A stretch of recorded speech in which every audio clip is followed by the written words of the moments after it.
Hello, everybody. Welcome back on Inside the Headset as our coaches are ready to speak on the show that's always on Wednesday night as we roll over to Cleveland, Tennessee, and going to talk to the head coach of the Cleveland Blue Raiders, head coach Chandler Tygard. How you doing today, Coach?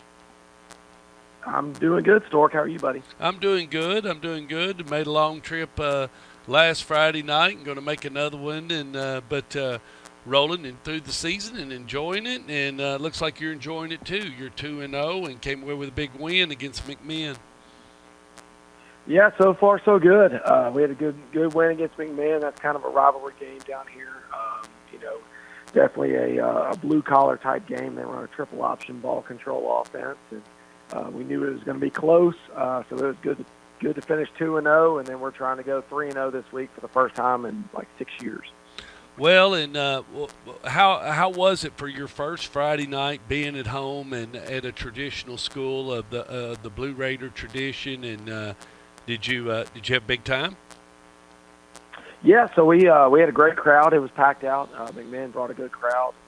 We flipped the home side, so we're actually on it looks like an away sideline, but it's the home side. It's a long story, but they flipped it halfway through the season last year and immediately beat Maryville.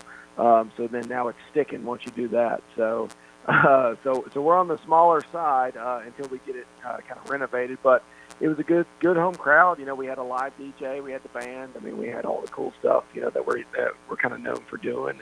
And we had a big win, so we finished up 25-10 win over McMinn. Have you had a good week of practice, and how did you come out injury-wise? Well, actually, one of our two quarterbacks tore his ACL. Oh my gosh! So so McMinn's a physical team, and they kind of went low when he was running the ball, and so he tore his knee. So we're down to one, and then we've got some other guys, in the hopper that we're working. But so that's disappointing, especially because he's new, and he had thrown a big touchdown pass earlier in the game. So now we're back with the senior quarterback and kind of moving on from there. So that's disappointing, but we had 350 yards of offense, so we still had a good night. Other than that. Any accolades to any kids that played really well? You want to do any shout outs to any of them? Give a little props. Yeah, the whole defensive guys did a great job. So we returned 7 starters on defense, and a bunch of seniors. So we've got Cam and Lucas and all those linebackers and Avery and all these kids that all returned from last year. They had a big game. McMahon only had 5 plays over 10 yards for the whole game.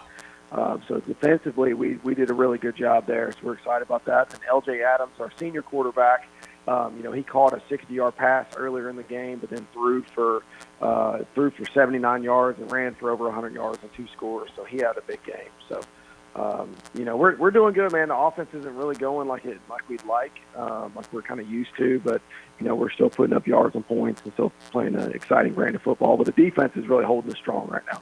You load up the trailers and head over to Walker Valley. Talk to me a little bit about Walker Valley. As they're 2-0, so this is going to be a big one. Yeah, so they're 2-0, and they've only given up 1 touchdown in their 2 games and 3 scrimmages combined. So they beat 6 Farragut in the scrimmage.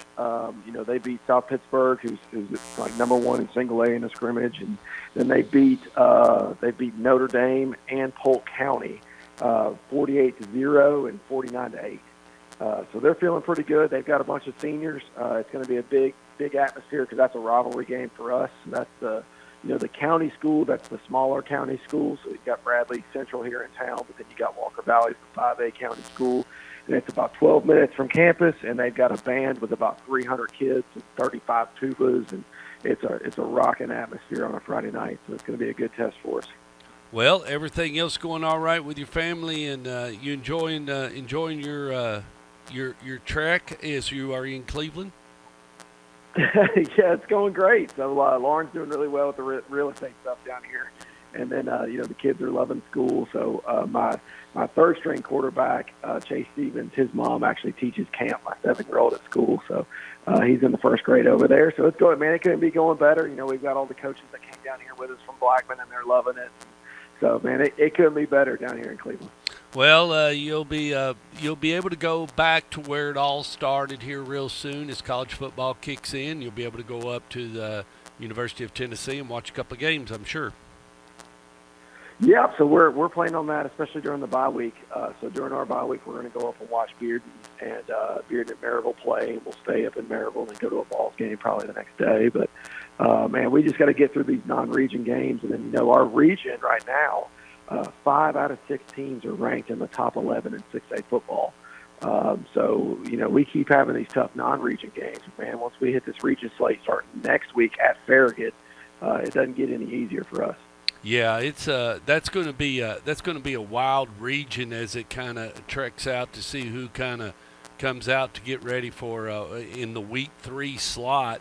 That'll be an interesting matchup as it develops, and we'll be watching it closely. You know that, don't you, Coach? We'll be watching it closely. Yeah, I know, no doubt. So, and we're following all the Murfreesboro scores and all that. So it's been very interesting, being on this side of the state. People asking questions about Murfreesboro and you guys and all that. But shout out to Siegel for what they've been doing, man. Oh man, they threw up a big all over everybody. Man, they threw up a big bunch of points against Laverne, and I was asking Kevin today what happened. He said I don't know, but once they got cranked up, they didn't let off the gas. That was a shocker score coming in, and I don't know if Laverne just ran into a buzzsaw because I know that coach has been working very hard to turn that program around to try to get it to be a little more competitive in that region, and that was just uncharacteristic of Laverne Wolverines. I will say that. Well, and Coach Woodward does a great job, but I just think Thomas, he started now for, 3 years, and so he understands the offense. Coach Renshaw does a great job, and, next thing you know, they're putting up 500 yards a pop, man. They were making us look bad from last year. So shout out to those guys, man. We're still watching what you guys are doing in Murfreesboro, and, we're excited to see how that all shakes out right now. And I hate to hear that, Kyler got an injury and all that. So, we're watching down here, but we want to see, what happens because our region traditionally matches up with Murfreesboro in the semifinals. So, we got to try to see if we can get through this Maryville juggernaut and all that. All righty. See you bye. I guess he hung up, so we'll let him go. And that's the end of the Chandler Tygard. I did not hang up, so I don't know what happened. So we'll be right back, and I'll get another coach on the line.